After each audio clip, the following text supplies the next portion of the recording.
유튜브 안 틀어도 괜찮겠지? 틀까? 잘 안 보이는데요. 안 보인대? 유튜브 틀게요.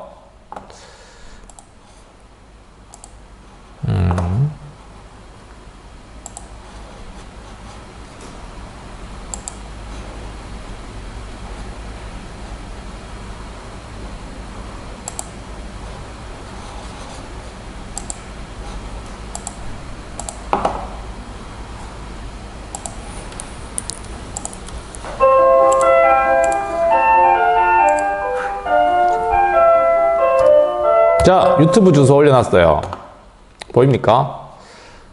유튜브 주소 요거 들어오면은 그래도 화면이 좀 낫다고 하는 애들이 있으니까 들어오세요. 자, 그래서 오늘 주제는 이거예요. 고대 국가. 고래가 아닙니까? 고래 아닙니다. 고대 국가. 너네 이게 그냥 일반적인 말이긴 하지만 고대 국가라고 하는 말이 얘들아, 우리가 이제 근대 국가 이런 말 또 쓰잖아요. 근대 국가. 그럼 근대 국가가 뭐냐 막 하면서 막 신분제 폐지, 뭐 서양의 어떤 정치제도와 사상 문화를 수용하고 산업화하고 이런 게 이제 근대 국가라고 한다면, 이게 마찬가지로 고대 국가도 나름대로 특징이 있어요. 자, 이거 너네가 중학교 때 제대로 정리 안 하고 막 외웠던 부분이라서 도대체 이걸 왜 하나 하는 그런 얘기가 바로 이것 때문입니다. 선생님이 지난 시간에 잠깐 얘기했던 게 뭐였냐면, 이 연맹왕국 기억납니까? 연맹왕국. 그 국가라고 하는 것도 얘들아, 이게 운영하는 방식이 계속 바뀌어가는 거야.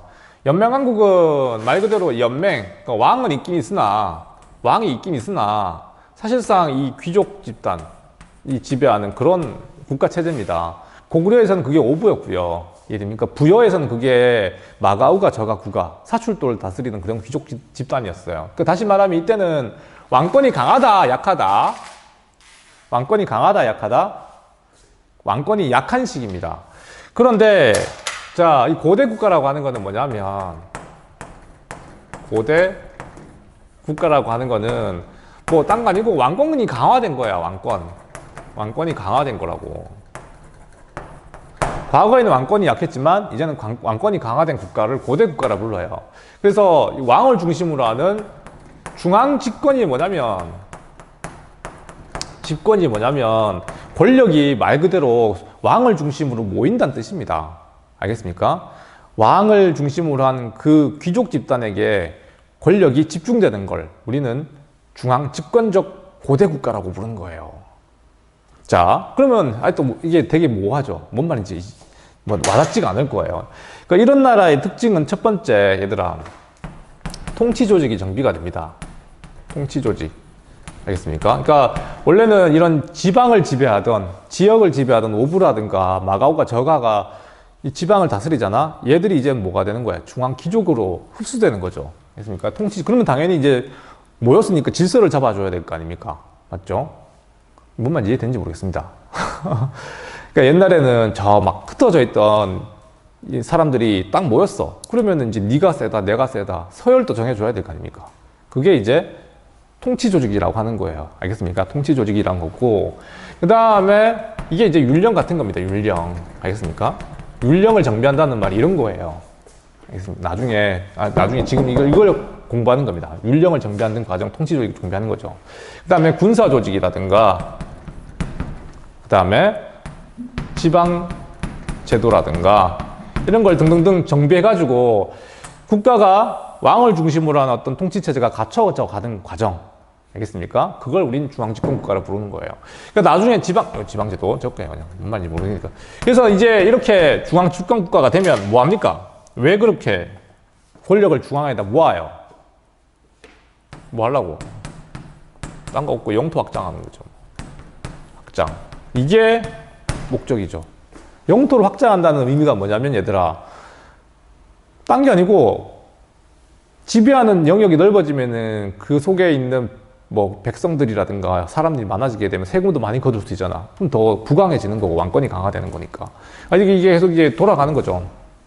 구조가. 이해됩니까? 영토 확장되면은 왕권이 강화되고, 강화된 왕권으로 통치력이 다시 정벽. 여기가 이제 고대 국가가 완성되어 가는 과정이라고요. 알겠습니까?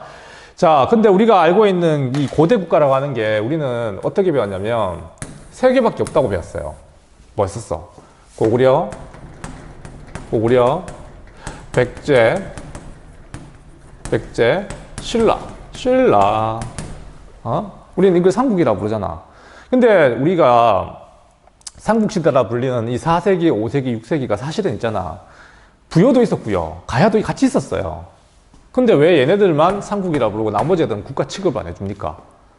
답은 정해줬죠. 뭐 때문이다? 걔네들은 이런 과정을 거치지 못했기 때문에. 부여는 중앙집권국가가 되지 못했고 가야도 6개에서 12개까지 분열되어 있던 나라였거든요. 그러니까 그건 중앙집권국가가 아닌 거지. 그래서 우리는 고구려, 백제, 신라가 이제 삼국이라 부르는 거고 그 나머지 애들은 그냥 실패한 국가로 보는 거죠. 실패한 국. 이거 되게 잔인하다. 실패했다고 보는 겁니다. 자, 그러면 어떻게 이 중앙집권국가를 만들어 나가느냐. 그래서 이제 왕들을 좀 외워야 되는 거예요. 이제 어쩔 수 없이. 윤찬혁 씨 듣고 있습니까? 우리 윤찬혁 씨? 찬혁아?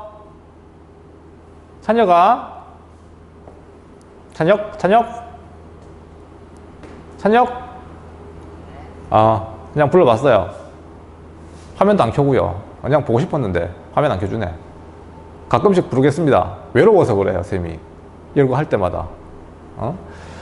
자, 우리 그래서 고구려의 왕들 외울 필요가 있죠. 몇 명은. 태조왕. 그 다음에 고국천왕. 책에도 요 2명의 왕은 소개되어 있습니다. 이거. 자, 책에 보면 어디 나와 있냐면 지금 12페이지 밑에 보면 표 하나 보이죠? 그거 지금 설명하는 겁니다. 12페이지 밑에 보면 표 나오는 거. 이게 고대 국가를 완성해 나가는, 만들어가는 어떤 대표적인 어떤 왕들의 업적들. 그래서 이거 좀 외워야 되는 거예요. 어쩔 수 없어요. 그 말고도 뭐 뒤에 보면 고구려는 다 생략해냈는데 태조, 태고, 동천왕도 있고요. 그 다음에 미천왕도 있고요. 미천왕 조금 얘기하고 책에 안 나오지만, 그다음 고국 원왕도 있고요. 이건 좀 위기를 맞았던 고구려의 순간입니다. 마지막에 중요한 이 소수리망 맞죠? 마지막에 소수리망 되게 설명 잘 해놨죠.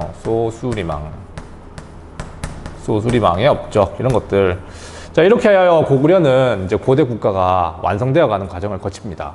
그러니까 태조왕 시절에 가장 눈여겨볼 게 뭐냐면, 일단은 원래는 이 게르부 고시에 의한 왕위 계승권이 확립됐던 시기입니다. 알겠습니까? 자, 어쨌든 이 게르부 고시에 의한 왕위 계승권이 확립되면서 왕권이 좀 더 이제 안정화되어 가고, 고국천왕 시절은 얘들아, 책에는 이렇게 설명되고 있어요. 이게 부족적 성격의 오부라고 하는데, 이 오부가 행정적 성격의 오부로 바뀌었다. 그러니까 이 얘기 조금만 설명하고 넘어갈게. 지금 태조왕의 지금 옥조 복속 이런 말도 나오지. 그것도 맞습니다. 옥조를 복속했다는 거. 그 옆에 있는 옥조가 고구려 옆에 붙어 있었잖아. 맞지? 이것도 같이 적어주면 좋겠고요. 어쨌든 일단 요거 봅시다. 고국천왕은 오부라고 하는 게 우리 처음에 배웠다시피 이게 원래 고구려의 귀족 집단입니다. 귀족 집단이에요. 그러니까 각 지방을 사실상 다 다스렸던 귀족 집단이었다고요. 근데 이걸 이제 행정적 오부로 바꿨다는 말이 무슨 말이냐면, 다시 말하면 이 부족이 다스리는 그 지역은 왕권이 미치지 못하죠. 이해됩니까? 왕권이 미치지 못하는데, 이제는 이 왕이 그 지역의 행정력을 발휘한다는 뜻입니다. 쉽게 얘기하면은. 그러니까 이게 어떤 얘기냐면, 우리 이제 만약에 6반 동아리가 있고 그 옆에 있는 8반 동아리가 있고 그다음에 9반 동아리가 있는데 각 지역을 지배하는 동아리가 있어. 근데 걔들을 갖다가 전부 다 이제 중앙으로 끌어모은 거예요. 이해입니까? 그러면 이제 거기 있는 우리 7반이 직접적으로 이제 관리를 보내가지고 이제 지배한다면 이제 그 동아리의 어떤 자주성은 사라지는 거잖아요. 왕권이 강화된 거죠. 쉽게 얘기하면. 독자성은 사라지고. 그렇게 얘기해도 되게 모호하네요. 미안합니다. 자, 더 쉽게 설명할 수 있는 방법이 있는데 시간이 없으므로 자, 어쨌든 이게 뭐 알아두세요. 행정적 성격이 오부로 바뀌었다는 말이 그런 말입니다. 어쨌든 이런 식으로 계속 이제 왕권은 강화되어 가고 있는 과정이고, 알겠습니까? 동천왕 시절에는 이제 중국과 본격적으로 대결하면서, 미천왕 시절에는 실제로 이 당시에 이 낙랑군을 갖다가 낙랑군을 복속하게 됩니다. 책이 안 나오네요. 중요한 건데. 그러니까 낙랑군을 복속하게 되면서, 이 낙랑군이 어디냐면 이 고구려와 백제 사이에 있었던 그런 중간 지역이 낙랑군이라고 알려져 있어요. 그러니까 이게 이야기를 하려면은 고조선의 멸망부터, 위만조선이 멸망하는 그 시점까지 다시 얘기해야 돼요. 그러니까 위만조선이 한나라의 침공을 받고 멸망하잖아. 그리고 그 지역은, 한반도 북부 지역은 사실상 중국 군현이 설치되었다고 하거든요. 군현. 뭔 말인지 이해하는지 모르겠습니다. 이게 너무 짧아. 이게 자세하게 설명하기에는 너무 이게. 자, 한나라의 영향을 받게 되면서, 중국 한나라의 영향을 받게 되면서 그 이 지역은 사실상 중국의 영향 아래 들어간다고 봐야 되겠죠. 옛 고조선 지역이. 이해됩니까? 그거를 다시 회복한 거라 보면 되겠죠. 한반도 북부 지역을 사실상 이제는 고구려가 전부 다 이제 장악했다라는 의미입니다, 이게. 여튼 점점 넓어지는 거죠. 알겠습니까? 자, 그런데 이 고구려왕 시절은 좀 이제 실현의 시기입니다. 이 당시에 중국 세력과 맞서다가, 중국 이 당시에 이게 전현이었거든요. 이 전현이라고 나라가 있었거든. 고구려와 전투를 벌이는데 고구려가 완전 패배를 합니다. 수도가 털리고요. 아버지였던 미천왕의 무덤이 파헤쳐지면서 거의 뭐 심각한 타격을 입었어요. 그뿐만 아니라 이 당시에 또 누구와 대결했냐면 백제와도 대결했었어요. 고구려왕 시절에. 그 백제와 대결하면서 오히려 백제에게 일격을 당해가지고 고구려왕이 죽고 난리가 나는 거예요. 알겠습니까? 그러니까 이렇게 고구려왕 시기에는 고구려가 한 번의 시련을 겪었던 시기예요. 나라가 망할 뻔했었습니다. 그래서 등장한 게 바로 소수리망. 자, 소수리망 시절에는 여러 가지 일이 있지. 봐봐. 불교 수용, 태학 설립, 율령반포. 맞죠? 이게 다 뭐냐면 이렇게 좀 위기에 빠진 국가를 갖다가 재건한 거지. 개혁을 통해 가지고. 알겠습니까? 다시 국가 체제를 갖다가 정비했던 시기였다. 알겠습니까? 그래서 이때는 율령반포, 그 다음에 불교 수용, 그 다음에 태학 설립, 이런 걸 통해 가지고 국가의 어떤 제도와 어떤 시스템을 갖다가 바꿨죠. 이게 이제 발전할 수 있는 기반이 됐고, 그 다음에 나오는 왕은 국민들이 다 아는 왕이지. 소수리망 다음에 누굽니까? 이채원 씨. 잘 알잖아요. 이채원 씨. 자고 있나요? 듣고 있다. 자, 이채원 씨. 소수리망 다음에 누가 나옵니까? 몰라요. 이거 몰라요? 너라면 알 수 있잖아. 이거 잘하잖아. 소수리망 다음에 광. 이채원 씨 마이크 켜고요. 광. 화면 켜고요. 광. 이채원 씨. 이채원. 왜 이렇게 힘이 없니? 화면 켜봐. 광. 지금 누워있나, 지금? 누워있는 거예요? 책상인데요. 좀, 얼굴 좀 펴봐. 뭐, 얼굴 좀 봅시다. 응? 광, 개, 토, 장수왕 시절이 전개되는 거지. 야, 좀, 얼굴. 마스크 안 껴서 그런 건가? 얘들아? 이것들이 다, 화면 다 켜야 되나? 왜 머리카락만 보여주는데? 자, 하여튼 계속 나갑시다. 자, 너네 이거, 머리에 들어오나 모르겠습니다, 이게. 자, 어쨌든, 이렇게 정비해 나갔던 거였고, 백제는, 얘들아,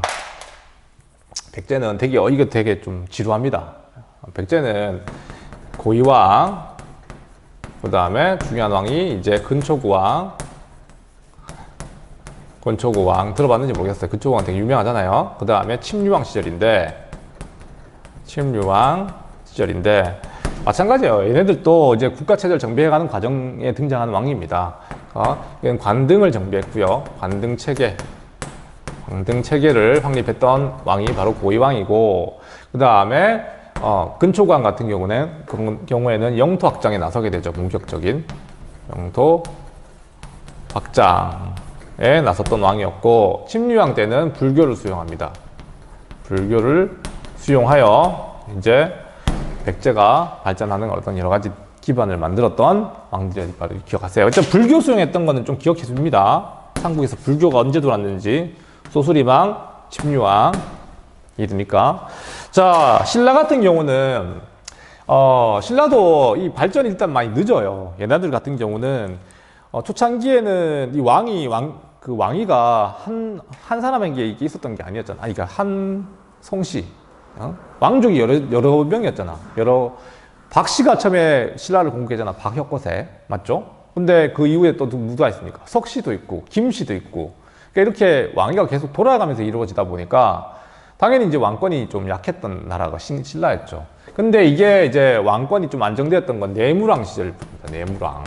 내물왕이라 부르면 안 되고 내물마리간 시절이야. 이때 이제 김씨에 의한 왕위 계승권이 확립되었던 거지. 알겠습니까? 김씨에 의한 왕위 계승권이 확립되었던 게 바로 내물왕 시절이었고, 지증왕 시절에는 지증왕 시절에는 말 그대로 이제 왕이라고 하는 호칭을 처음 썼네요. 이제 왕호라고 하는 거 중국식으로 바꿨죠. 일단 왕호도 이제 중국식 왕이라고 하는 호칭도 이제 이때부터 처음 쓴 거예요. 그 전까지만 하더라도 왕이라는 호칭도 쓰지도 않았습니다. 알겠습니까? 이런 거였고, 제일 중요한 왕이 바로 우리가 알고 있는 법흥왕이지. 법흥왕 시절에 이제 불교도 공인하고요. 그 다음에 율령도 반포합니다. 율령의 의미가 너네 좀 와닿지가 않을 거예요. 이거 어쩔 수 없습니다. 율령의 의미가 어떤 건지는 제대로 이해하려면 솔직히 좀 중국사 자체를 이해를 해야 됩니다. 율은 형벌제도, 령은 행정법을 말하는 거거든요. 이거를 갖다가 너네가 정확하게 이해하기에는 좀 어렵겠지만 어쨌든 쉽게 얘기하면 국가를 통치하는 헌법, 시스템 그런 걸 율령이라 부른다. 아까도 얘기했지만 그렇게 정리하고 넘어갑시다. 알겠습니까? 이런 것들이 고구려에서는 소수리왕 시절, 신라에서는 법흥왕 시절에 도입되었다는 거.